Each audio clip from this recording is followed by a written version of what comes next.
This is a scary thing. You need to pay attention. And I don't tell you about this, about wallets. I'm going to explain it to you. Good morning, good evening, good afternoon, wherever you are, whenever you are. Thank you for watching this video. My name is Da Vinci Jeremy. I'm into Pipe 5x5, and I'm the guy who told you to buy Bitcoin when it was only $1. Now, you might be thinking, dude, man, it's kind of late for that. No, it's not. No, it's not. I've created a system so that you could actually get Bitcoin, spend $1, spend a few dollars, $10 or something like that, and buy some tSATs, right? Which is 1/100 millionth of a Bitcoin. And you could get for $1, 1,500 tSATs right now. So might as well start your stacking right now. And you stack with big numbers, basically. You stack with big numbers, not small numbers. And that's why I created tSATs, is so that you can stack a lot of tSATs, see the numbers grow, and then you can move it over to Bitcoin. No problem. This is not custodial Bitcoin. This is actually stored on a decentralized system. So this decentralized system is holding the Bitcoins, not me. If I die, still you have access to these Bitcoins. No problem. Okay. With that said, we are at the cusp of a big change with crypto, because I've noticed that the wallets are getting worse and worse and worse. And the reason why is because, at first they're free, and then people want to collect rents. And people always ask me, which wallet do I recommend best for beginners? That keeps the setup and recovery process simple and consistent over time. Well, honestly, none. And that's the problem. None of them do. They all try to collect your personal information eventually. They all try to hide how to recover your wallet. They don't have a clear and consistent process that doesn't deviate. Right? So I'm going to show you this in today's episode. So one of the wallets that I use is, and I want to switch away from because of this, is BitPay. And I'm going to show you BitPay right now. And if you're interested in BitPay, you can check it out. Links are in the description below. Just in the news links, you can see where you can actually download BitPay. It's not a terrible wallet, but it's not the best, unfortunately, because they went and added Ethereum and other cryptocurrencies support. And so it makes it that much more difficult for someone to use Bitcoin with it. All right, so if you're interested in my school, I will be giving more details on how to use BitPay. But for now, this is going to be just a quick thing. So first off, we're only going to go over this, the installation, the creating the keys, and recovery. And that's it in today's episode. So I'm going to install this. Okay, now that it's downloaded and we hit the open button, you'll see this login button hiding what you're supposed to do next. And notice that in this screen, it is so big, so small that it can't really see it. So we're going to have to adjust the screen size. All right, there we go. So now that the screen size has been adjusted, you can see here that we can basically get started or continue without an account. We're going to continue without an account, right?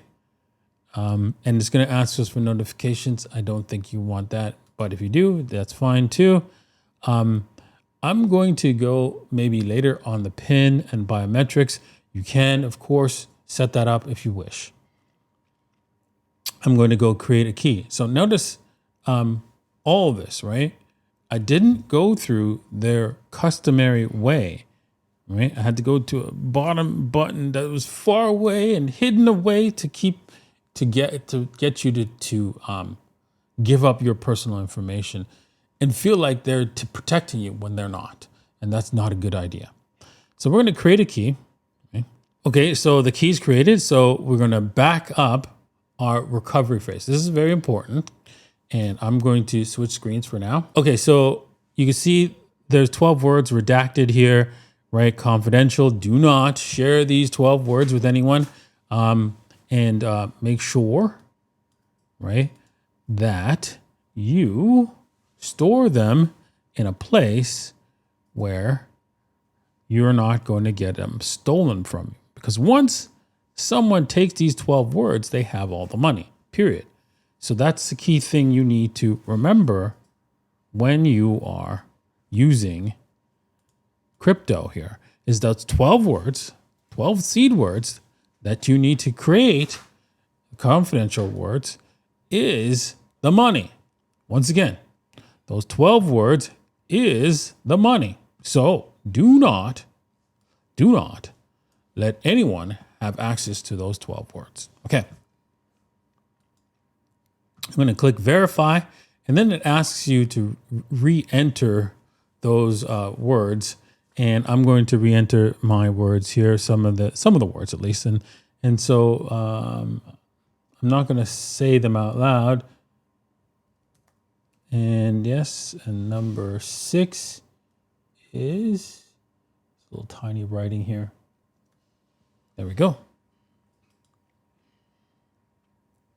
All right, so that verification was just so that they know that you've taken copy of those words, those phrases.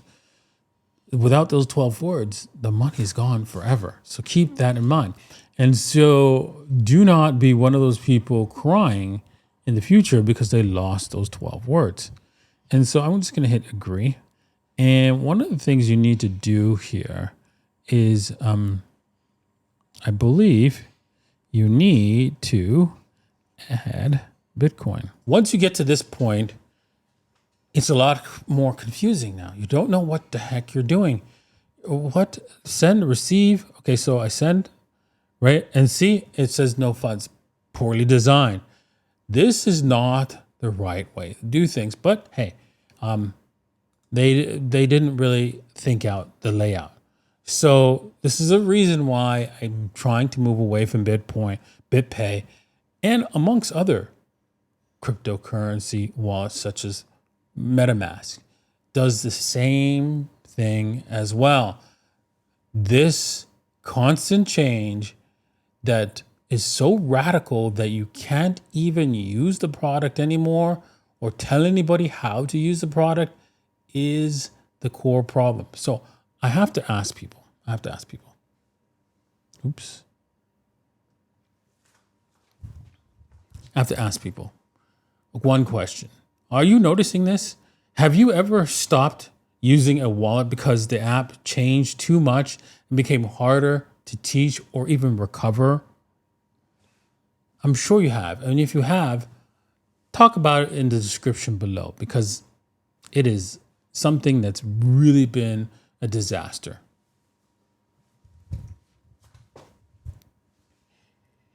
With that said, okay, so next thing you need to do is click on my key. I know there's 2 here because of the poor design. I clicked on the plus and it was the wrong place to be. And then you click on Bitcoin, and now you can receive Bitcoin. It is what it is. So I'm going to send a small amount of Bitcoin, right? Only to allow myself to show you the recovery process. Okay. So there we go. I hit refresh and you can see now I have $5 worth of Bitcoin. So what we're going to do is destroy this wallet and rebuild it to make sure that we have this Bitcoin and we can actually reproduce the wallet. We could do this with the 12 words on any wallet we want, but we're going to reproduce it here on BitPay. So to do that here, you would, whether you're on the phone or on the what's it called, iOS, you would take the application and delete it. Delete, yes, there we go. And then you can go reinstall the application.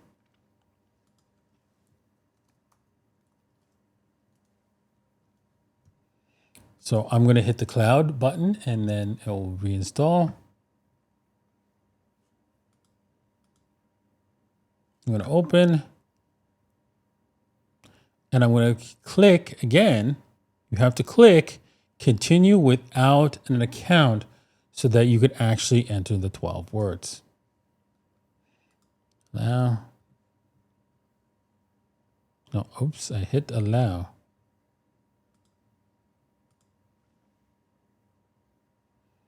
Okay, maybe later, right?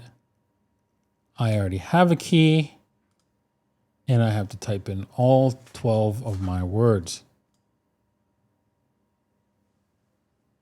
Okay, so once I've typed it in,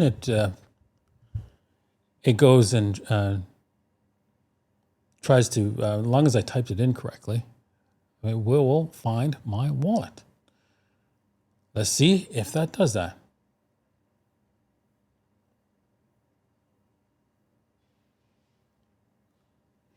Okay, so then you just accept all these, making sure that you understand. If you lose those 12 words or you give those 12 words away, you will lose your money. Okay. And there we have it. We have the $5. And you can see that I only have the my key because I created two, but I only placed in the one, and there we go. And that's it for how you would basically set up a wallet. I would suggest you always delete it and put in the 12 words and see that it works. Why? Because you get the feeling that, yes, I will be able to get my money back. Should I lose my phone? Should I forget my password? Because if you put on a password, I've known people to forget their password. As long as you have those 12 words, you can recover from any other disaster. But without those 12 words, you cannot recover from any disaster. Okay, with that said, guys, I want to know, for all those beginners out there, what's more important to you? Lowest fees, easy setup, best recovery, or long-term reliability? For me, it's long-term reliability. I've noticed that a lot of wallets are not reliable for the long term. This is a concern. And I look forward to the future of Bitcoin because as this happens, it creates a problem for the market to solve, and someone will solve it. So I hope you enjoyed today's episode. I hope you learned something, and I hope you share what you've learned with everyone in the group and also in the comment section. Thanks for watching, and we'll see you guys next time. Peace.